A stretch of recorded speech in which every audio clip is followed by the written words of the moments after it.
Student આજે ફરીથી આપણું ડ્રોઈંગનો પીરિયડ છે અને આજે આપણે ડ્રોઈંગમાં શીખીશું ભાતચિત્ર. તો તમે મારી જોડે ડ્રોઈંગ બુક કલર લઈને ચલો, રેડી થઈ જાઓ. આજે આપણે ત્રિકોણમાં ભાતચિત્ર શીખીએ. ઓકે, અને ઉમ્મીદ કરું છું કે તમે તમારા ઘરમાં જ રહેતા હશો, માસ્ક પહેરીને બહાર ફરતા હશો. ઓકે, અને વધારે ફરવાનું નથી.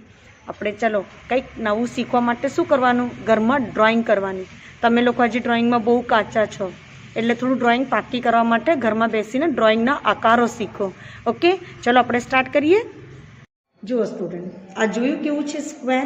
આજે આપણે ચોરસમાં ભાતચિત્ર બનાવીએ અને એ ભાતચિત્ર બીજી તરીકામાં બનાવવામાં શું થશે કે એક તોરણ બનશે આવી રીતનું, અને રંગોળી પણ કહેવાય. તમારા ઉંમરના છોકરાઓ બનાવતા હોય આવી રીતે, તો એ રંગોળીનું પણ કામ કરશે. ઓકે, તો હમણાં ફિલહાલ આપણે એક સ્ક્વેર આવી રીતનું આટલું નાનું ભાતચિત્ર બનાવીએ. ઓકે, એની અંદર આવશે ત્રિકોણ.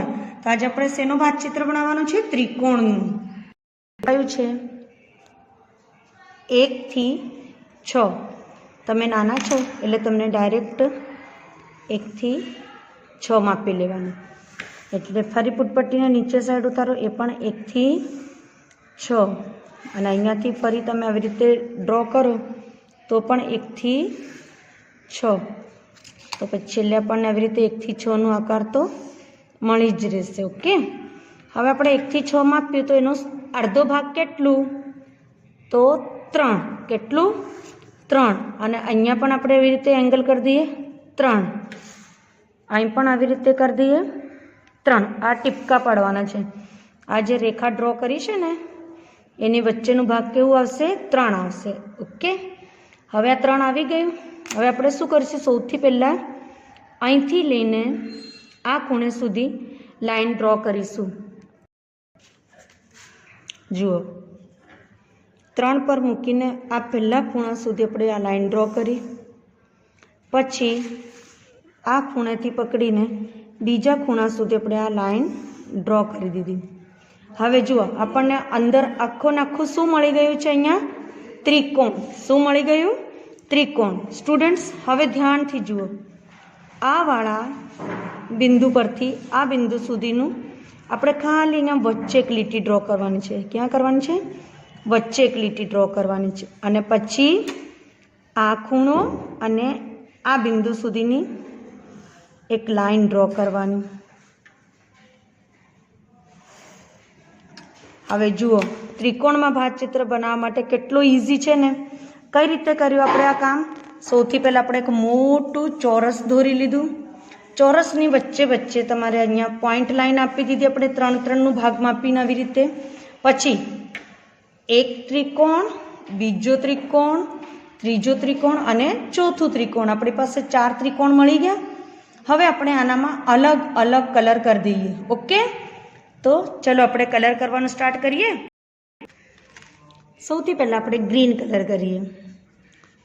ડાર્ક કલર તો મારા ફેવરેટ છે, એટલે તમને પણ જ્યારે પણ કોઈ બી ભાતચિત્ર બનાવતા હોય તો આપણે ડાર્ક કલર જ ઇસ્તેમાલ કરવાનો. શેનો ઉપયોગ કરવાનો? ડાર્ક કલરનો. લાઇટ કલર યુઝ કરવાના નહીં. ડાર્ક કલરથી ચિત્ર બહુ સુંદર દેખાય. ઓકે, આ આપણું પહેલું ગ્રીન કલરનું ટ્રાયંગલ રેડી. ઓકે સ્ટુડન્ટ, ચલો જોયું. આવી જ રીતે આપણે બીજો કલર યુઝ કરીએ તો યલો. Yellow colour. આવી રીતે આપણે આ યલો કલરનું ટ્રાયંગલ પણ રેડી. હવે એની બાજુમાં કયો કલર કરીએ સ્ટુડન્ટ્સ? એક કામ કરીએ, આપણે રેડ કલર કરી દઈએ. રેડ તો બધાનું ફેવરેટ હોય ને. ઓકે, જો આ રેડ કલર પણ થઈ ગયું. એટલું ફાઇન લાગે છે. વાવ, રેડ કલર તો બહુ જ મસ્ત. હવે અહીંયા સામે સાઈડ આપણે કયો કલર કરીએ? તો પર્પલ વાયોલેટ કલર આવે ને એ વાળું કરી દઈએ. એ પણ ડાર્ક જ કલર આવે. ઓકે, હા, જો હવે આ પર્પલ કલર પણ થઈ ગયું.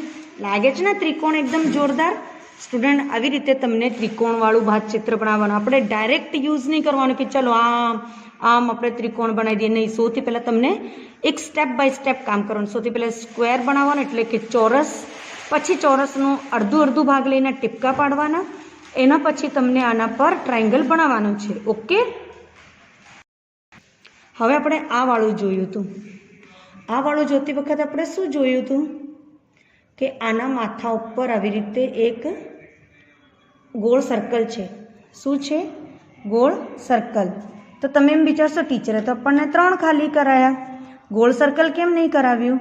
તો જુઓ, આ ટ્રાયંગલ બનાવીને ઉપર ગોળ સર્કલ બનાવવા માટેનું ચોરસ ભાતચિત્ર કહેવાય. પણ આપણને શું શીખવાનું હતું? ત્રિકોણ. હા, આ કઈ રીતે બનાવવાનું છે એ તમને હું નેક્સ્ટ વિડીયોમાં શીખવાડીશ. Okay, by student. તમે જોઈ લો આ કલર, તમારા માઇન્ડમાં કલર ઉતારી દો અને પછી તમને આવી જ રીતે ભાતચિત્રમાં કલર પૂરવાનો રહેશે. બાય.